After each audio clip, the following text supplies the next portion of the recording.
Great. Father John, welcome. Good to have you. Matthew. Good to be here. Yeah, I'm Brother Matthew Artall. I'm a third-year seminarian here in Cheshire, Connecticut, with the Legionaries of Christ. Here with, And I'm Father John VanDorpe. I've been a priest for 2.5 years, and I am a regional vocation director for the Legionaries based out of Atlanta. newly ordained, You could say so. more or less. My sister would say I'm a toddler priest. You're a toddler priest. Are you in the terrible twos right now? You could say so. That's good. That's good. Yeah. Wow. And where you're from? I'm from Dayton, Ohio originally. Okay. Yep. I'm the oldest of 7 in my family. I have 3 sisters and 3 brothers. And yeah, RC family. My mom, at least, is a really active RC member. My dad's about as close to Redeemed Christi as you can get without being an actual member. Sounds right. Yeah, and then I was an apostolic. So I went to the apostolic school in New Hampshire, pre-seminary high school, for my freshman year, and that was 20 years ago this summer. So you kind of, I mean, you met the Legion when you were younger, but Yeah. you met the Legion. Well, I met the 20 years Legion when I was, when legionary priests would pass through Ohio doing, boys clubs, and got to know them there. My mom got to know the Redeemed Christi movement and the Legionaries through friends at the parish, and they invited me up to visit this school, and it felt like home, right? So, yeah. I decided that I was going to go live there 20 years ago. Yeah. That's pretty great. 2004. That was the beginning of the adventure. That was, yeah. And now, this part, you're back here in Cheshire. And what are you doing here now? We just had some meetings to prepare for a wonderful event that is coming up next March called the National Vocation Summit, in which we try to bring people together from all over, Legionaries, priests, and Redeemed Christi members, but more than that, also, lay people and other religious of other orders and congregations to come together and talk about how can we help to promote vocations nationwide. So the idea is, bring people who are passionate about vocations together and help them to discover how they can help that bear fruit, help that passion bear fruit. So we're planning for that meeting that's going to happen in March. So it's the 13th to 15th of March, 2025. So we're just kind of planning it, nailing down the themes and whatnot for that, and trying to get ready for that as best we can. So totally, that's really exciting. Mm-hmm. I was at the one last year, and it was amazing. The religious from different congregations and all kinds of lay people. Wow. Yeah. So, Father, you said you're vocational regional director, mostly Atlanta area? So this year I'm taking up Georgia and Florida. That's pretty much the area that I'm covering. So looking for young men who are interested in discerning the vocation, the call to the priesthood, right? So in Atlanta we have a lot of stuff going on. We have a parish, we have a school, we have doors open at 2 or 3 different universities, and a lot of lay presence in Redeemed Christi members. So there's a lot of people that we're in touch with there already. And in Florida, my main areas of opportunity are a couple of universities that I'll be able to visit down there on a regular basis. So looking forward to my first visit down to Florida next month. Nice. Not a bad place to work. Yeah, not bad at all. Sunny all the year, warm. Yeah, sometimes it's really on the warm side, but hey. That's fair. Especially compared to Ohio. You adjust. So. We're Legionaries. Get used to it. Nice. Wow. Yeah. Wow. So that's kind of my area of work, and there's kind of 2 different areas to the vocation work. The first one is just being there to accompany and help through their discernment process, those young men who are actively thinking about the priesthood, right? And guiding them through the steps towards, A, figuring out, is this God's call for them? And then B, figuring out what to do with that, right? Where do I go from here? What's the next step?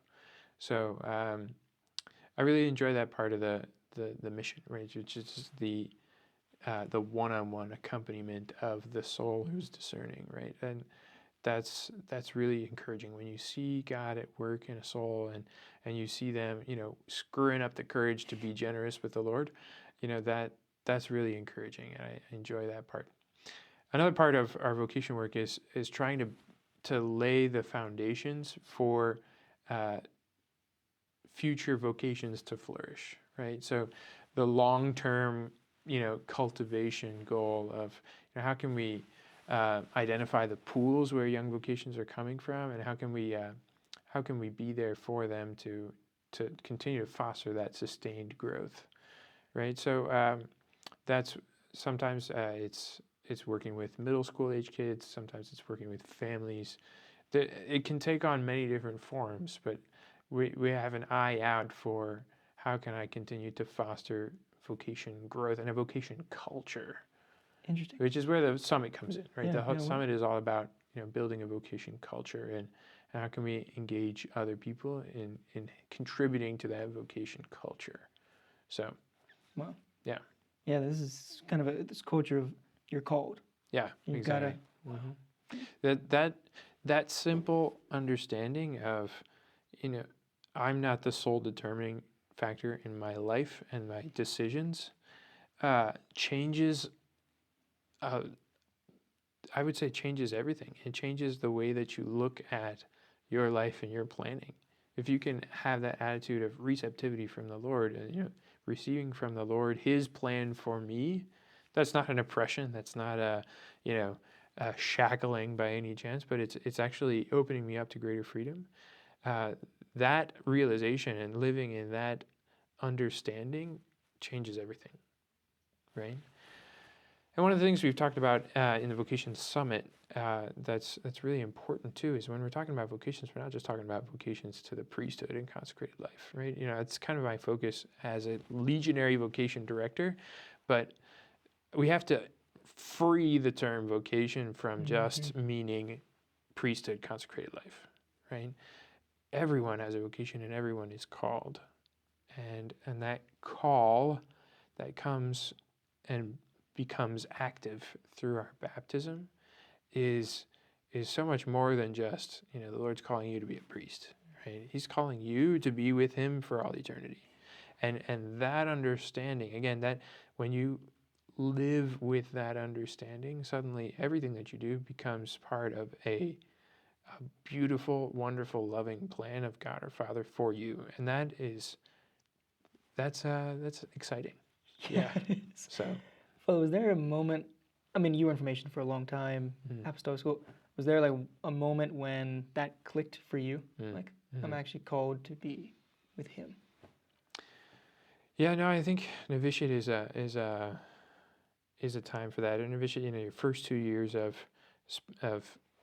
seminary formation. After my high school, I went straight into the seminary, to the novitiate, right? And that's a time you just finished not too long ago. Congratulations.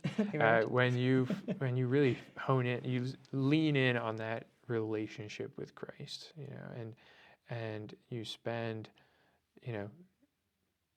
80+% of your day, thinking explicitly about the Lord and trying to grow into your relationship with Him. And I'm sure you experience it's not an easy time, right? It's a time of a lot of growth and a changing of your lifestyle. But it's a time in which you get to know Him in a very real way, right? And that relationship is meant to be the foundation of everything that comes afterwards, right? There are other, powerful moments of, discovering and deepening in that relationship. But if you don't start off with that, the rest of priestly formation doesn't really make any sense, right?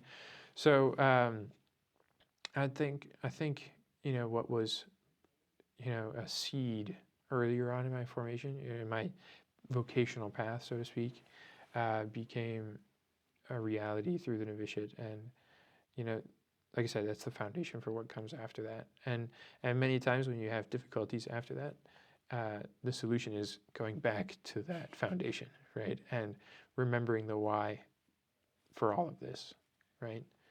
And yeah, it comes down to that call, right? That call that each one of us has received is the reason why, is the motivation for, is the beginning and the explanation of everything that we do, right? So. Well, that's amazing. See, to go back to that call, to keep going back to the foundations, even the 20 years ago in the novitiate. Well, or a little less. Not quite. Yeah, pretty close. You can know that. Yeah. But, I do remember that moment where I first heard the call, and it was before I was going to New Hampshire. It was actually I was going to be confirmed, and we had a retreat. Sometimes confirmation retreats are a little cheesy, but somebody in that confirmation retreat led us through a kind of guided meditation in which they had us, imagine that we were one of Christ's disciples, and that we would sit down with Christ after a long day of him preaching and healing and doing all sorts of stuff. You just sit down next to Christ at the campfire, and what does Christ say to you? Just imagine. What would he say to you? And at that moment, I heard Christ in my heart and soul, not in my ears, but I heard him clear as a bell say, I want you to follow me. And I knew exactly what that meant at that point. I meant, for me, go to the apostolic school, discern your call to, to the priesthood, and follow me, right, until I tell you to go elsewhere. And throughout my 17 years of formation before my diaconate ordination, that call was confirmed over and over again, right? And so it wasn't just a one-time thing. It was an ongoing conversation, right? But the answer was always, keep following, right? Wow. So that is fantastic, Father. Thank you so much. I'd actually never heard that story from you on your first call. You might have. Maybe you were sleeping when I preached that's no, I'm joking. We did a lot of maybe we did. Anyways, on that note, thank you. So it's good to have you. Yeah, really pleasure. Is, Pleasure talking with you. Always. So we'll talk to you again soon. We're gonna go up, have dinner, pray for vocations, and keep praying for us. We are praying for you. Sounds like a plan. All right, Father John, you're the best. Appreciate it.